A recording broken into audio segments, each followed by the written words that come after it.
Morning Spirit. Selamat pagi, semangat pagi. Selamat pagi Bapak Ibu dan saudara-saudariku yang dikasih oleh Tuhan Yesus. Bertemu kembali di dalam Morning Spirit. Pagi ini kita akan belajar firman dengan tema miliki kekayaan Allah melalui doa. Miliki kekayaan Allah melalui doa. Pada umumnya doa hanya berpusat pada kebutuhan jasmani semata, bukan pada kebutuhan batiniah terdalam. Paulus mengetahui bahwa jika manusia batinnya ada dalam keadaan dipenuhi kasih Allah, maka manusia lahiriahnya akan terpelihara juga. Doa adalah kebutuhan batiniah terdalam manusia. Dalam Efesus 3 ayat 14-21 kita akan belajar bagaimana memiliki kekayaan Allah melalui doa. Perlu diketahui bahwa doa Paulus ini ditulis saat dia di penjara. Dan isinya berkenaan dengan keadaan rohani manusia batinia dan bukan berkenaan dengan kebutuhan jasmani tubuh manusia semata. Tentu saja tidak salah saudaraku, Bapak Ibu, kalau kita berdoa untuk kebutuhan materi atau jasmani kita. Tetapi tekanan dari permohonan doa dalam perikop ini adalah pada hal-hal rohani. Dalam Efesus 3 ayat 14-21 kita membagi doa Paulus menjadi 3 pokok kebenaran, yaitu yang pertama pembukaan, yang kedua permohonan, dan yang ketiga ucapan syukur. Sebagai kebenaran yang pertama yaitu pembukaan. Di dalam Efesus 3 ayat 14-15 firman Tuhan berkata, "Itulah sebabnya aku sujud kepada Bapa yang daripadanya semua keturunan di dalam sorga dan di atas bumi menerima namanya." Dalam pembukaan doanya Paulus berkata bahwa ia sujud kepada Bapa, sujud kepada Bapa. Hal ini menggambarkan sikap hati Paulus yang menundukkan dirinya atau dia menyembah di hadapan Allah Bapa. Sikap hati yang menyembah atau sujud saat kita datang dalam doa kepada Allah disertai dengan pengagungan atas namanya yang besar adalah pokok terpenting dalam doa pembukaan, saudara, yaitu pengagungan kepada Allah. Karena itu saat kita berdoa terlebih dahulu datanglah dalam penyembahan, dalam pengagungan kepada Allah terlebih dahulu sebelum kita meminta sesuatu dalam doa kepadanya.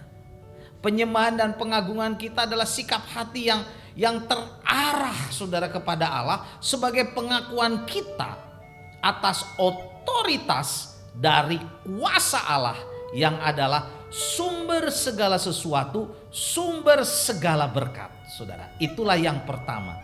Dan yang kedua dalam doa Paulus adalah permohonan.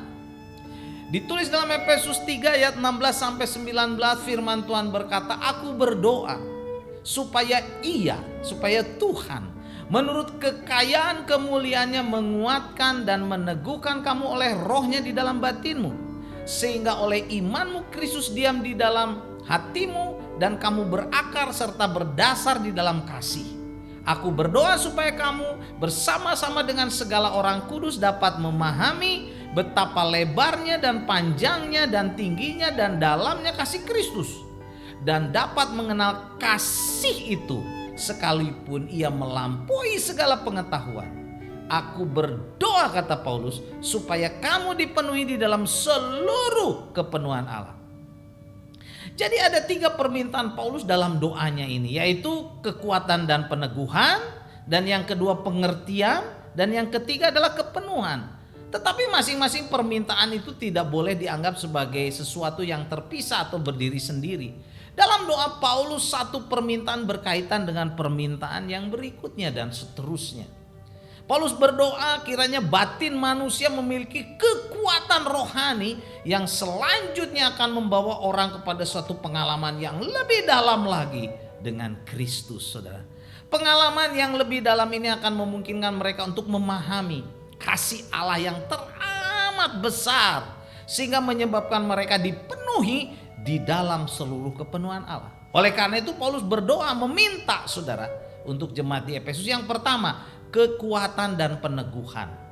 Pasal 3 ayat 16. Artinya kehadiran Roh Kudus dalam kehidupan seseorang adalah bukti dari keselamatan, dan kuasa Roh Kudus memberikan kekuatan dan kesanggupan bagi seseorang untuk menjalani kehidupan Kristen yang rohani. Dalam Kisah 1 ayat 8 firman Tuhan berkata, tetapi kamu akan menerima kuasa kalau Roh Kudus turun ke atas kamu, dan kamu akan menjadi saksiku di Yerusalem, di seluruh Judea, Samaria, dan sampai ke ujung bumi. Inilah permohonan Rasul Paulus, saudara, yaitu seperti yang ditulis di dalam Kisah 1 ayat 8, supaya jemaat di Efesus diberi kekuatan dan peneguhan. Yang kedua permohonan Paulus adalah supaya jemaat diberi pengertian, saudara. Alangkah menyedihkan bila kita hanya menjadi orang Kristen yang tidak tahu apa-apa, tidak mengerti, tidak mengalami apa-apa saat hidup bersama Kristus sebagai seorang Kristen. Sebagai orang Kristen kita harus memahami, saudara, dan mengerti, mengalami. Bukan sekedar tahu tetapi juga sungguh-sungguh mengalami betapa lebarnya, panjangnya, tingginya, dan dalamnya kasih Allah itu.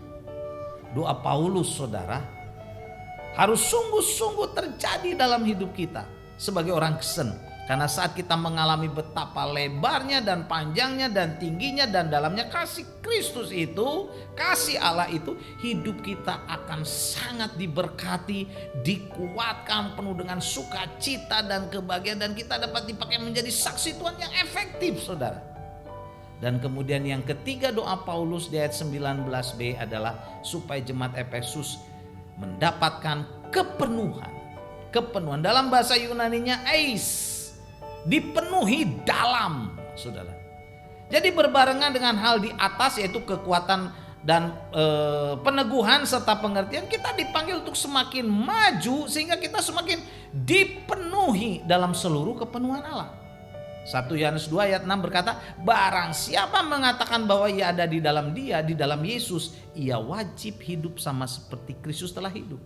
Dan Matius 5 ayat 48, karena itu haruslah kamu sempurna, sama seperti Bapamu yang di sorga adalah sempurna. Kita harus mengalami kepenuhan daripada Yesus, kepenuhan dari Roh Kudus, supaya kita sudah menjadi saksinya yang efektif. Karena kita dipenuhi dalam seluruh kepenuhan Allah, kita semakin diubah hari demi hari karakter kita, sifat kita, saudara, sehingga semakin serupa dengan Kristus. Dan kemudian, saudara, permohonan yang ketiga dalam doa Paulus kepada jemaat Efesus adalah ucapan syukur atas semua kebaikan Allah di ayat 20 dan 21. Doksologi, pujian syukur yang diucapkan Paulus di sini bahwa Allah mampu bahkan ingin melakukan semua yang didoakan Paulus, saudara. Bagi Dialah segala kemuliaan dalam jemaat dalam Kristus Yesus selama-lamanya. Karena itu, saudara, milikilah doa pribadi seperti yang dialami oleh Paulus ini, saudara. Ada doa pembukaan, penyembahan, pemujaan kepada Allah, kemudian permohonan, dan juga ada ucapan syukur, saudara. Efesus 3 ayat 18 sampai 19, aku berdoa supaya kamu bersama-sama dengan segala orang kudus dapat memahami betapa lebarnya dan panjangnya dan tingginya dan dalamnya kasih Kristus, dan dapat mengenal kasih itu sekalipun ia melampaui segala pengetahuan. Aku berdoa supaya kamu dipenuhi di dalam seluruh kepenuhan Allah. Puji Tuhan, saudara. Milikilah doa pribadi yang mendalam dalam kehidupan kita sehari-hari sehingga kita memiliki kekayaan Allah melalui doa pribadi kita.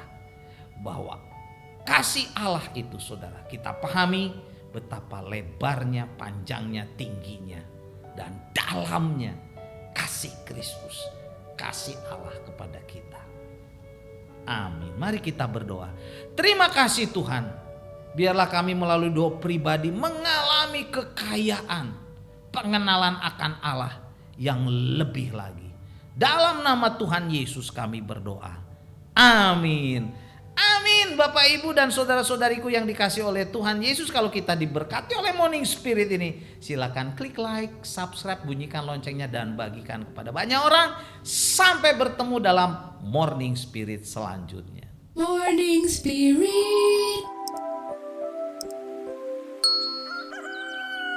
Selamat pagi, semangat pagi.